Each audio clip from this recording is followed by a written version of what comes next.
Hello and welcome to another Tabletop Games Blog Saturday review. When the locals told you of the ancient tales of a mysterious island that was said to be strewn with gold, gems, and many other treasures, you knew you had to go and discover the island's secrets for yourself. Even when they warned you that it was home to countless ferocious dragons, and that the waters around it were infested with dangerous serpents, you weren't swayed. So you set off at night, the only time when the island would appear, because it was the Isle of Night by Dustin Dowdle from Red Raven Games with art by Ryan Lockett. What a glorious introduction to another game that features the gorgeous illustrations by Ryan Lockett. Yet, in a departure from all of Red Raven's other games, this set collection card game wasn't designed by him. Instead, the name of Dustin Dowdle, who previously designed Fox in the Henhouse, which was released 6 years before Isle of Night, features proudly on the game box and in the rulebook. Yet, when you look at the game, read the rules and start playing it, you wouldn't think it was created by a different designer. The game feels very much like other games from Red Raven. Of course, the illustrations play a big part in this. They immediately immerse you in a world that feels very much like Ryan's creation, the world of Arzium. I don't know if it is, or if it just feels like it. Either way, if you've never played any of Red Raven's games, it doesn't really matter. Isle of Night doesn't require you to have any prior knowledge of Arzium or any of the publisher's other games. Like all games, you can play each one independently, but if you know another game, you will feel right at home straight away. At its heart, Isle of Night is a set collection card drafting game that will already give you an idea as to whether it's something you'd enjoy or not. I certainly knew I would like the game because I enjoy pattern matching style games a lot. The thing is, Isle of Night has a couple of twists that make it quite unique. These twists add to the basic card drafting and set collection. First of all, the way you score for sets changes from game to game, and is decided by shuffling the scoring cards and arranging them according to a certain layout. You can vary the layout by choosing from one of 3 double-sided so-called island cards. The island cards decide how many points the scoring card in a certain position is worth, and the scoring cards show the object that you need to collect sets of.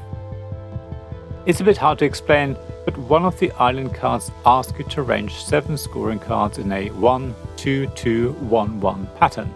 So 1 card at the top, then 2 cards side by side below, another 2 side by side below that, and then a single card below that, and finally another single card underneath that. The single card at the very top is worth 5 points, for example. The next 2 below are worth 4 points each, etc. The position of these scoring cards is very important. It helps you decide what you might want to collect to get the most points. The problem is, the position of scoring cards can be changed during the game by playing certain cards. So there's a certain amount of player interaction in Isle of Night. You can help yourself by making your sets more valuable while reducing the value of your opponent's sets. The other form of player interaction is through the card draft. On your turn, you draw 3 cards from the deck and add them to a public card market. You then choose a certain card type, take all cards of that type and add them to your tableau. So if a set of 3 beetles is worth 5 points, for example, and there are 4 beetles in the market, you can take all 4 and add them to your tableau. Of course, chances are there won't be 4 beetles in the market. It's more likely another player has taken them before you because they're so valuable. So unless you draw 3 beetle cards on your turn, you might end up with 1 or 2 or none.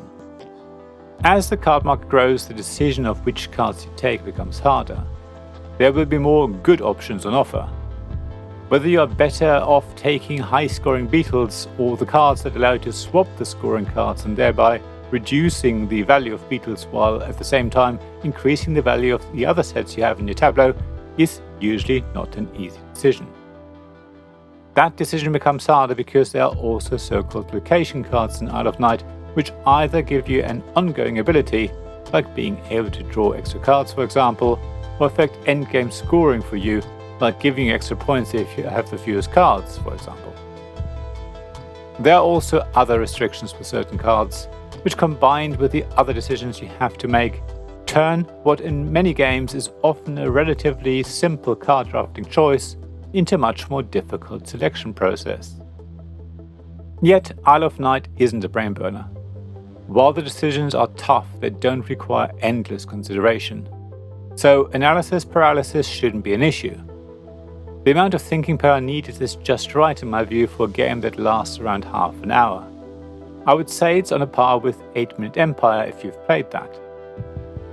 Isle of Night is also pretty easy to learn, even though the rulebook could do with some restructuring and a couple of clarifications.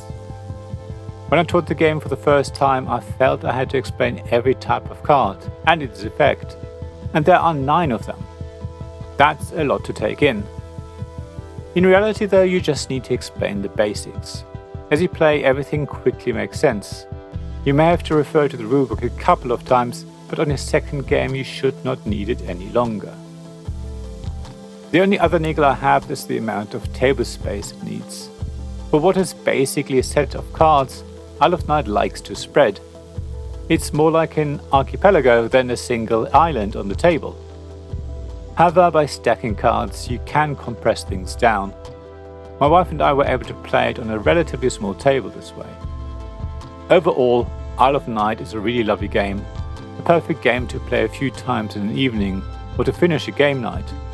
It isn't too taxing, so you can still play it after a busy day, but it requires enough brain power to give you enough of a challenge.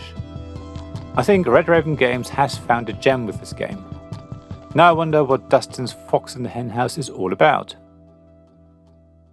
Thank you for listening to this Tabletop Games Blog's Saturday Review podcast. Please check the description below for links mentioned in this episode, as well as to the written version of this article on the blog. If you enjoyed this episode, please subscribe, give us some stars or leave a review. Please also tell your friends about me, and if you want to offer financial support, check out my Patreon and Ko-fi pages, links to which you'll find in the blog at tabletopgamesblog.com. So thank you again for listening, and I hope to see you again soon. This podcast was made possible by the generous help of my supporters. Royal Patron Sean Newman, Magic Champion John Risley, Castle Guards David Miller and James Naylor, Dice Masters Alex Bardi, Paul Grogan and Robin Kay, and Shining Lights Jacob Davis, Gavin Jones, Sarah Reed and Richard Simpson.